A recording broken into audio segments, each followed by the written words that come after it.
All right, I believe that we're live. We're a few minutes late. This is typical. We're on Italian time. The Didn't bring hordes it and back. masses that were waiting for us are now appeased. All well, yeah, zero. No biggie. It's But here just we you and I, are. Johnny. You and I. Just you and me having fun. Well, you're having more fun than me, I think. Where are you? You're not at home. I don't see Molly or Bishop by your I side. am in Italy with the crew. Yay! We just left Positano 2 days ago. We're now in Sorrento. We had a limoncello tour this morning, which was Oh, fantastic. We'll talk about it oh, maybe offline when I see you later in the week. yeah. Really nice. Two brothers in COVID actually took over a piece of land that they're growing lemons and oranges, and delicious. I actually bought some. You'll have it when you see me. I can't And wait to see you for that reason. where is this person limoncello you speak of? Um, so that was really good. So we're in Sorrento for the next, I think, 4 days before we see you on Saturday in Naples. So the Friday. weather has been We'll see each other spectacular. Friday, Friday, I'm and sorry. I haven't yeah. looked at the agenda. It all melds together. But I do have a lovely lady who helps me with that. She's my guide. She will make sure that I am on time and seeing you on the right day and time and effort. So now we're in Sorrento. The weather's been great. The experience with the people, I got to tell you, Bri, it's been. I think the Italian people are always friendly, but it's just been everyone's happy. Hmm. And I don't know if it's the weather or actually, coming out of what we'll talk about the The restrictions. Uh, restrictions, yeah. yeah, but everyone's been overjoyed. I mean, we're just, you bring my buddy Jay's with me, my niece Marissa, my wife, of course, and we're doing social media stuff. We're doing, just general walking around, meeting people, walking in and out, and just everyone seems to be really happy. And I don't know if you've seen the same thing in Sicily. We are in Touristville, in a sense, being in You're on Sorrento and the yeah, Positano. just so everybody knows, you're on the Amalfi Mhm, coast at this point now, the Sorrentine Peninsula, just mhm. south of Naples, just above Salerno. So yeah, if you're midway in Rome, you come down midway again, and you're around this peninsula that juts out into the sea, and beautiful. Yeah, what all have you done this last week? Because you've done a lot. Can you Yeah. process and remember? Because you guys went to Capri, right? You took a No, not ferry that, not over. yet. So we went Oh, not yet. flew into Rome, had I think 3 days in Rome, 2.5 days. You land in 2.5 days in Rome. Okay. Visited with we saw our customers there that were in Mm. Rome, and actually you saw the same customers, I think, in Yes. Sicily. Yeah.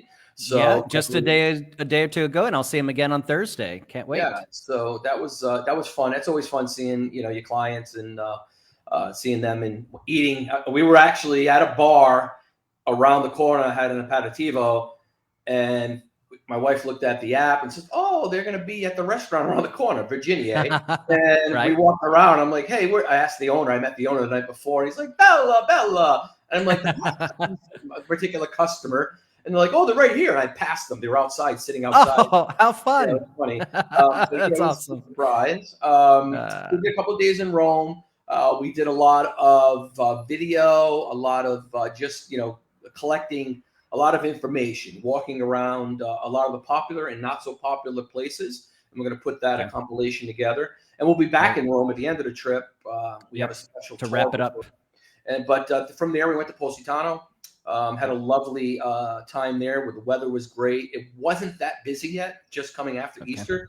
So checked out some restaurants, checked out some bars, went into some shopping, kind of get our way, depending on what kind of customer we have in Positano, where do we want them to be? Do they want to be on the beach? Do they want to be in the shopping? How is the walk from Mm. place to place? Mapping it out, really getting a good Right. feel for the town. Right. Okay. You just can't just say, hey, we're going to put you in this hotel and then go have dinner there. We did that one night, and if we didn't know the way around, Google Maps couldn't find it. It would took them 40 minutes to find a restaurant, right? So, Yeah. so we did a lot of that. It was more of hitting the ground running, finding, You're location. creating the experiences, but you have to live it out first in order Yes. to create that experience for other people. And so you're actually going through the school of hard knocks, really, in some of these places. Yeah. But poor you. My But macaroni you're wasn't cold enough one place. I was not happy. but you're having to go through that. You're having to go through all this for you suffer on the Yeah, front end for your I clients, suffer from my so sleep. that when they come over, everything's turnkey. And Yes, exactly. you actually have a picture in your mind. You know exactly where they are at every moment on their trip and what they're experiencing, and all that's mapped out, and so that their experience is and we've talked about it on our podcast Bella Italy before, that the experience that the client gets is not what the usual traveler experiences, because there's really almost, I would say, I don't want to overpromise, almost zero stress, because of how we have gone through and mapped it all out before. So yeah, here you are doing the hard work.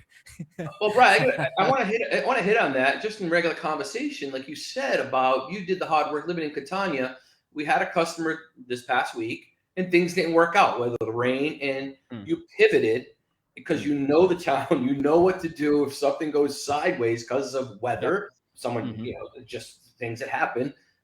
We get an email that night, and they're like, it was fantastic, because Brian knew the area, because what where to go and how to pivot. That's what works, right? Yeah. That speaks to what you're saying even more than what you're at, what you're bringing up, right? I mean, that's what happens. Guess what? We're there. We know what to do next. Don't worry about it. I think it rings true, correct? Forget about it. So and you mentioned, we're in Sorrento. You're in Sorrento. We'll be heading to Naples here soon. I'll be joining and coming, back and forth to Catania down here in Sicily a few times, and so we'll get to meet up. But I want to get into what a lot of people are asking about right now are what's going on with the restrictions. So you had, just to back up a little bit, you had mentioned that after Easter things open up, and that's really true here in Italy, is that after Easter is the travel season. So even like where those clients are that you just mentioned, the customers are here in Sicily, we couldn't even dialogue with the hotel for the last few months. The hotel's been closed because it's on the coast. It's a little more in a high profile area. And so they've been closed because it's not been the tourist season. Yeah. And so then you have to wait until Easter weekend for that particular hotel to open up. And so we actually went there on site and talked to the hotel because we want to have a relationship with them, and gave them a card and told them who we were and made sure that the customers were taken care of, blah, blah, blah. It's what we do. But the point is that for much of Sicily and a lot of Italy, things are just closed down, or people are in feria, which is, kind of their given vacation time allotment for the year. And so restaurants might be closed, hotels might be closed, other attractions might be closed for certain periods. And a lot of that opens up from Easter going through October. Now we're coming into, gradually into the higher season. But with that, restrictions have been coming off little by little, step by step. And in fact, here we are just a few days into May, and May 1st, we had some new proclamations, national restrictions coming off. And so what I want to do is talk about some of those restrictions that have been peeled back, and then get your input, or what has your experience been? Did you actually experience that yet, or what are you actually seeing on the ground? You're doing layups here, Brian. I'm setting you up, so I'm going to talk about the rule, and then I want to hear your experience about it. Cool. So we came in 2 days or 3 days, maybe 2 days before the May 1st rule would change the restriction. Okay. All right. So you're coming in under the April. Yes. So we came jurisdiction, so to speak. Yeah, exactly. One person was unvaccinated. One person was vaccinated, but their vaccination card was over a year without a booster. You're talking about on the team traveling with you. Yeah, sorry about that. Okay. And myself and Denise, of course, we had our vaccination cards within 9 months. And literally within 10 minutes of landing in Rome, we'd be going to this little butcher shop or whatever, or a little restaurant, and we're gonna get a board of meat and cheese, and the lady's like, let me see your vaccine cards, and I give it to him, and yours is over 9 months, you can't come in here. She's pulling out the rules and all of this. We go to the restaurant across the street. Literally, you could roll a quarter across the street. It's a pizza place, mob with people. We walk in, the guy didn't ask a question. No mask, no nothing. So we decided, hey, we're going to go get the negative test. It's good for 2 days. So when the rule on May 1st, cross our fingers, they stick to it, we're going to be able to not even worry about this. So ironically, we did the test, the negative swab. We walked around with our document. No one ever asked for anything after that one time. So we got a negative swab. That being said, May 1st comes. It was ironic because it was a special day on May 1st. It was a holiday on May 1st, right? Right. And it was liberating. You don't even notice it, but no one had masks on. Matter of fact, we walked into a same restaurant one day, and then the following day, there was no mask on it.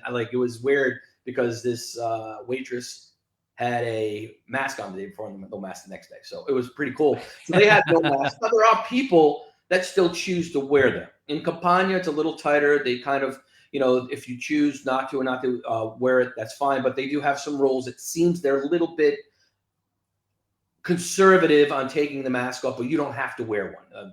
Okay. And that's bars. Yeah, and I want to get into the rule, and then I want to hear what your actual experience about that rule has been. Okay. So before we get too far, I love that you've seen the contrast here of moving, like you got to see both sides of the street, literally within a day of each other. Yeah, it pivots over. So just so that people are clear about what the actual jurisdiction is or what the rules are right now, and then I'd love you to speak to what you're actually seeing. So what we understand is that as of May 1st, masks are no longer required for, let's say, a large number of indoor venues. And these are going to be bars, restaurants, hotels, shops, museums, blah, blah, blah. So from May 1st, which is already passed, and moving forward, and there's no, expiration date on this. It's just moving forward. We're coming out of the pandemic, an emergency state that we've been in, no longer require any kind of mask under national law. However, businesses still have the right to impose their own stricter rules if they want. So let's just speak to that first part. From May 1st, have you seen masks indoors in these kinds of bars, restaurants, hotels, shops, museums, that kind of thing? I haven't been to a museum yet, but the bars, restaurants, and shops, 85% of the restaurants are not wearing them. If they're wearing them, they're wearing them as a chin strap. The bars you'll see a lot of people, maybe they're older, maybe a little more conservative, where they go to a cafe today, the guy who was doing the checking us in and doing the making the coffee, he had a mask on, but the lady who was on the other side of the bar didn't have a mask on. So it was just their own preference. Kind of hit or miss. Their preference. They were looking for us to have it. So it's very free. You're in and out of restaurants. No one's got masks on. The people that do wear masks on, it's because their own choice. Like I said, whether it's health reasons or they choose to. But no, hotels definitely not. Restaurants definitely not. Bars definitely not. Tours definitely not.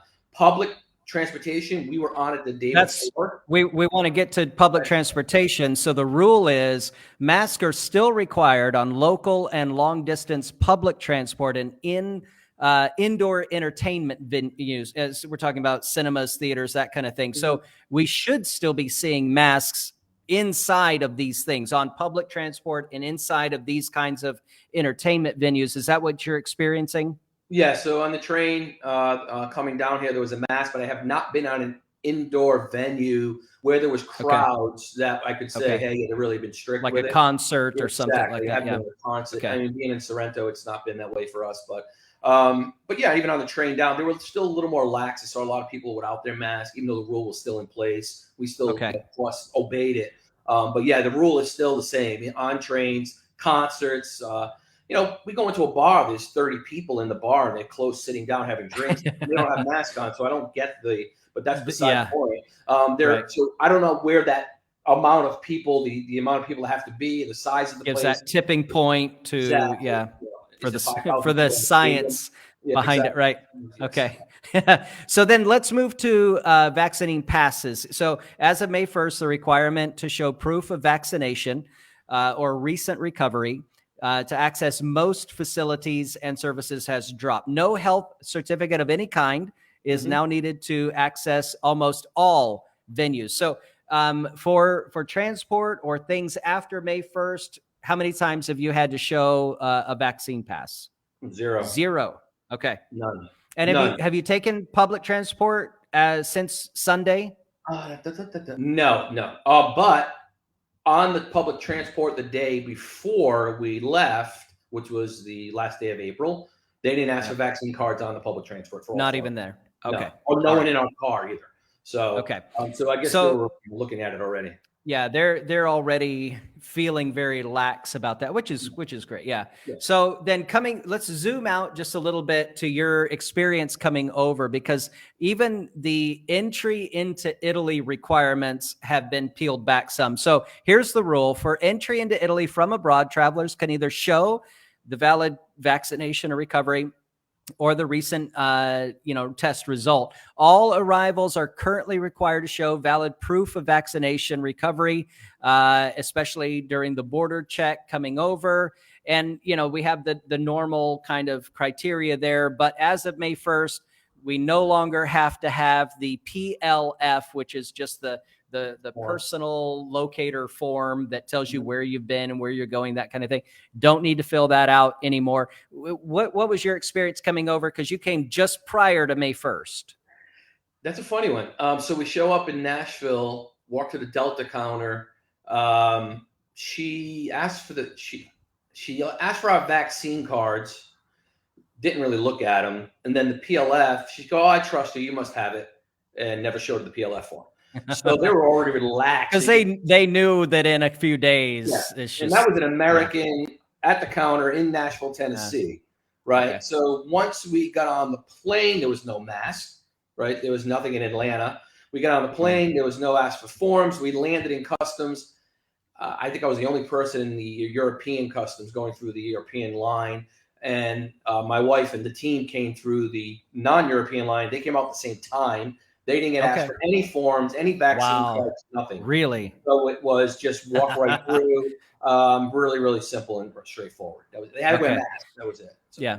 Well, okay. So for folks, listening, for the masses that are following us, hey, you can see the difference just in the last month or two. If you've been listening to the podcast or the more recent Facebook Live that we've done, step by step, systematically, the whole structure of restriction has been dismantled, and we're moving into a period where in another month or two, you probably won't see hardly any masks at all. I understand from current legislation that through the end of the year, in order to get into a hospital or school systems, that kind of thing, you're going to see masks until the end of December. But really, for the experience of Americans coming over for a visit, we're almost back to pre-pandemic situation and the feeling and the experience. Would you say that's accurate from what you're seeing right now? Yeah, I feel like it's 2019. I tell you, man, it's the spirit of the people. It's just been sweet. The weather has been great. I mean, it's not that crazy busy either. I mean, we went to Positano and Rome.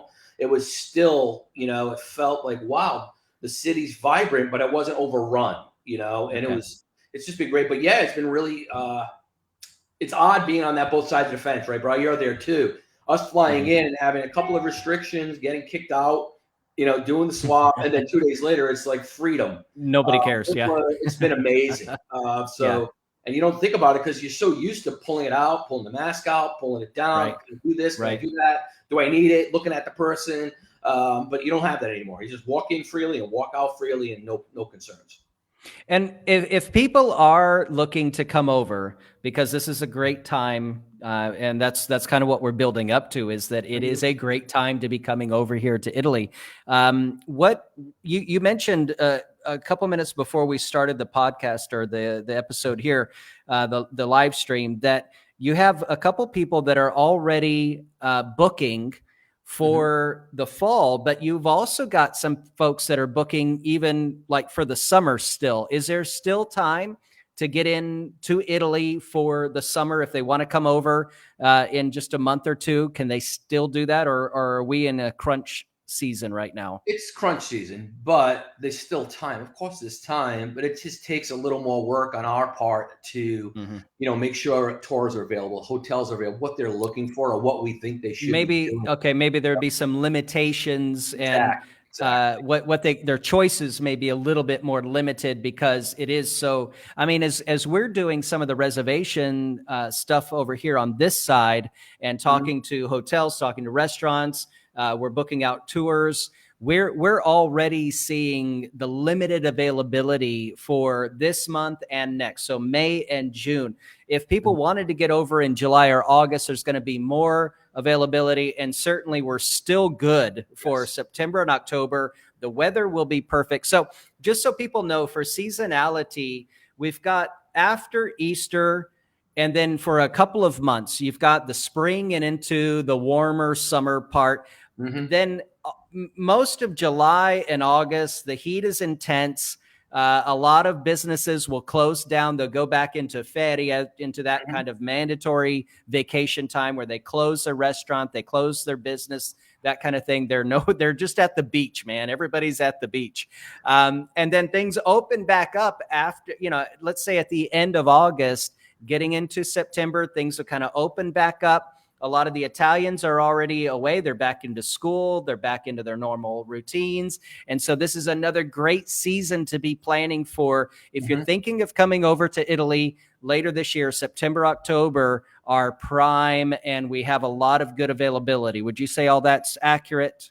Yes, definitely. September, October, and that's my favorite months too. But it's definitely open and more availability. Even first 2 weeks in November, I still think are great. A Mm. little less availability in the smaller towns because they shut down like October 31st and first. But September and October definitely, and we're getting a lot of customers, Bride, that Mm. they're booking for already May, June, July of next Of year. next year. Yeah. We're just Right. we got a board a list of them of. We love that because the availability to talk about, Wide open. exactly. Like even Coliseum tours in July, they get difficult. They want to go to certain tours. A lot of these larger tour groups that have 40, 50 people, they buy up things in bunches. Yep. So you have In to, bulk. you have to maneuver through this. Right. But yeah, September, October is great. And like I said, stop booking now, to be honest with you. You got to, Okay. don't let it happen again, next year where you decide to go. Like we just had 2 customers this past weekend. Yeah, we want to go for 7 days, June 20th to 27th. And it's great, but we're going to have to do a lot more work to get you what you're looking for. That's all. But I would say if you're Yep. looking September, October right now is fine. It's perfect. Well, that's fantastic. And so now I want to speak to, we've dealt with kind of your experience coming over, the restrictions falling off. We've spoken to kind of the seasonality element here. But if people still don't know where to go, I have a great resource. It's called Bella Italy Podcast. I happen to know the two guys that are on that. And, so it's so fun. Yeah.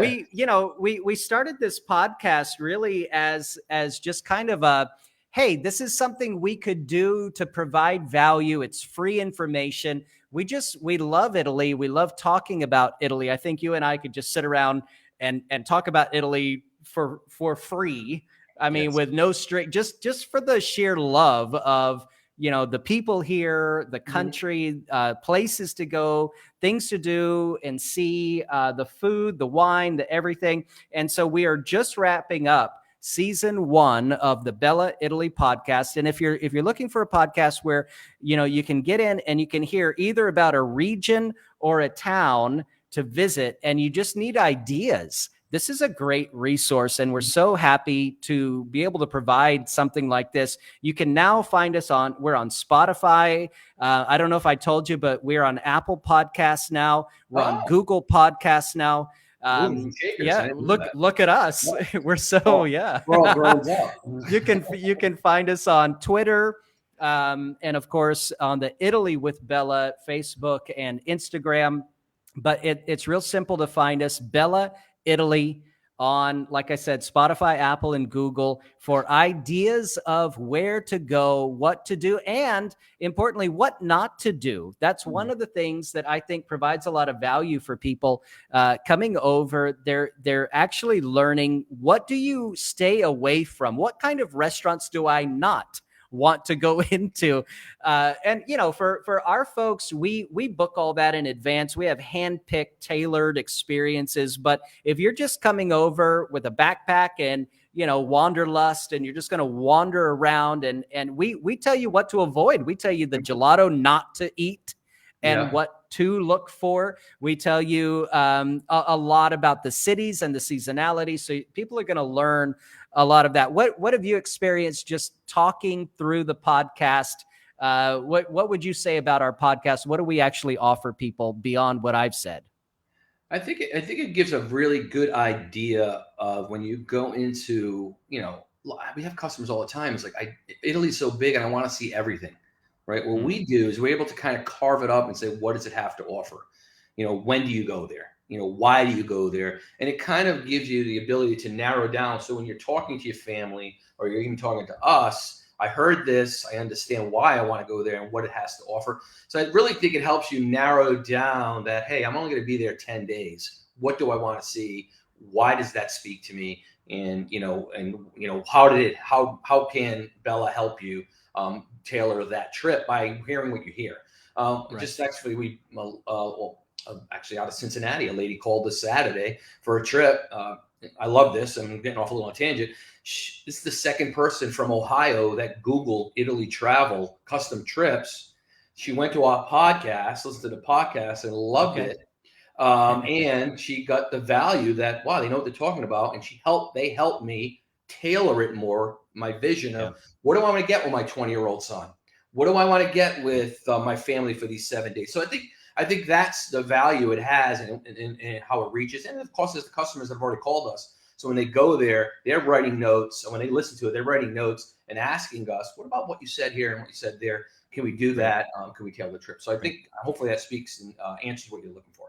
Yeah, absolutely. So just to kind of bring this part to a close, we do have our season finale coming up next week. We'll be wrapping up. We've been taking a journey in the first season here, kind of a 30,000 foot view with a couple of drop downs real quick into regions or cities. We did Verona just recently. Now in this final wrap up, we're going to do a broad overview of the North and our experience going from coast to coast, from Trieste over to Torino, from the extreme east all the way to the west. We're going to give just a broad stroke overview of the northern experience. And then I'm so excited, in a couple months, we're going to have season 2 rolling out, starting off where you guys are right now, around the Naples and the Sorrentine Peninsula area, Amalfi, all of that. And we'll be heading south, which is kind of my heart, my home right now. I can't wait. And I live it. Yeah. I can't wait to talk about that. It's exciting. Yeah. We don't talk about the scores because the numbers mean nothing. Yes. Yeah. Well, we say that anyway. Wrapping up here, Anthony, I know you're on the road. You've had a busy week already. You've got a lot of things coming up.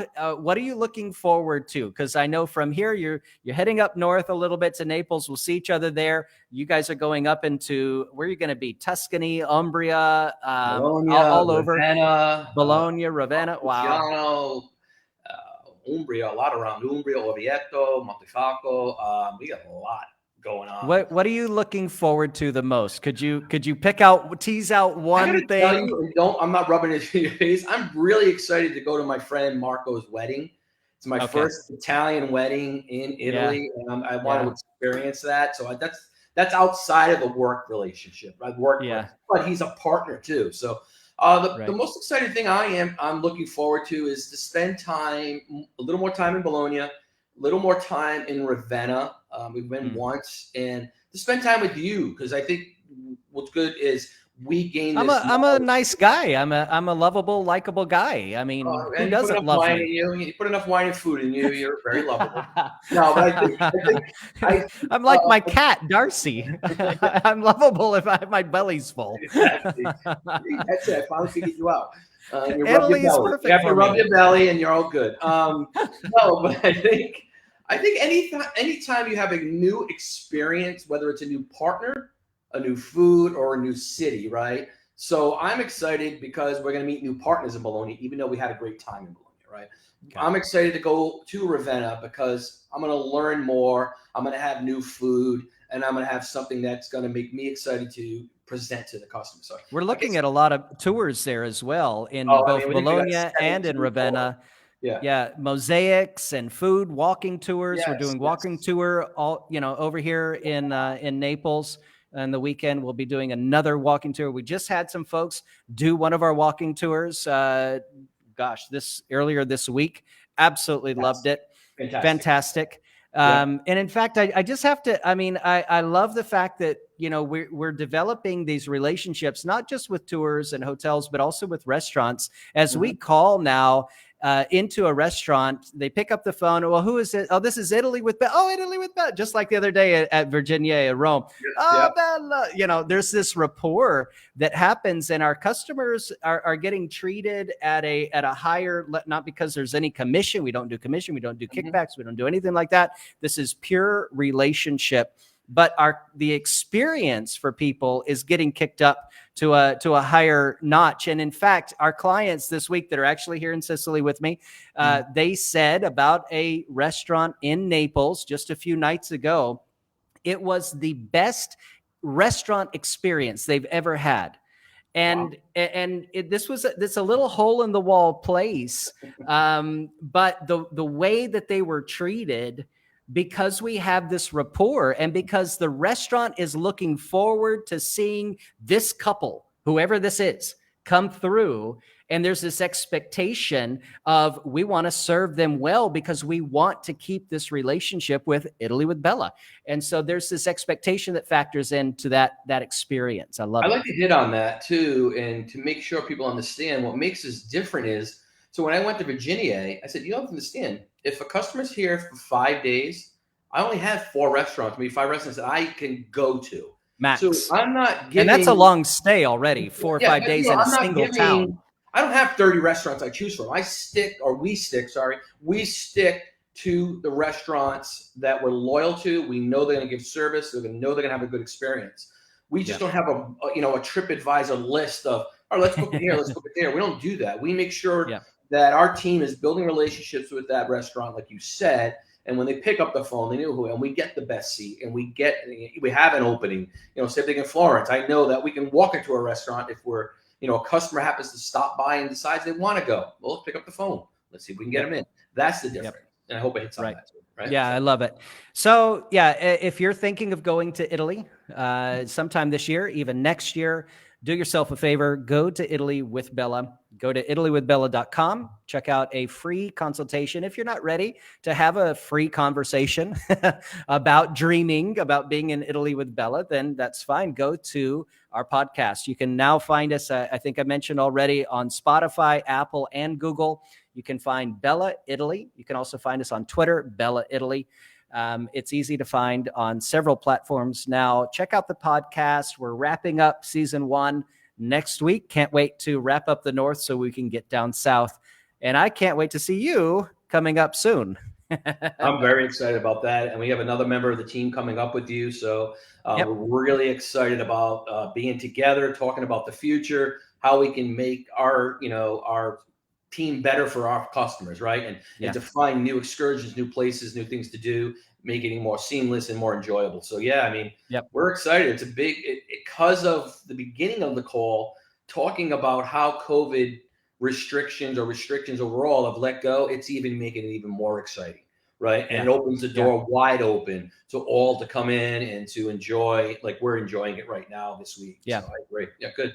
Yeah, at the end of the day, it's all about the experience, sharing the experience of Italy with other people, and I love that that's our heart and our passion. You find that on these, live streams. You find that on podcasts. You find it on the website. When people sit down for a free consult or even a dinner with you guys in Nashville, if they're local, it's infectious, and you can't help but fall in love with Italy. And I hope that's what people take away when they're listening to the podcast, when they're watching these streams, and when they go to the website for a free consult. So once again, ItalyWithBella.com, and check us out on Bella Italy Podcast. Again, Google, Spotify, and Apple Podcast. Any last words? Before we see each other this weekend? Yeah. I hope this, helps people. I think, like anything we do, it's not about going with us all the time. It's about learning about the country, the people, and the history that we love, right? So it's not always, we don't do this because we're going to be, the next big multimillionaires. We do it because we love the people who experience what we experience. So that's what I have to say. I hope the weather holds out for us. Either way, it's still Bella. It's still beautiful. Yep. We love it. But I look forward to seeing you in a couple of days and to share some time together. All right. Good. And a quick shout out to a couple of the folks who've given a couple of comments. My friend Stefano up in Torino. Ciao, fratello. We got Italy from Scratch. They're a partner of ours in Nashville area. Andy Johnson. We're super excited too that things are opening up for September. And we can't wait to see you over here when you're in Italy with Bella. Ciao for now. Ciao. Arrivederci. Ciao.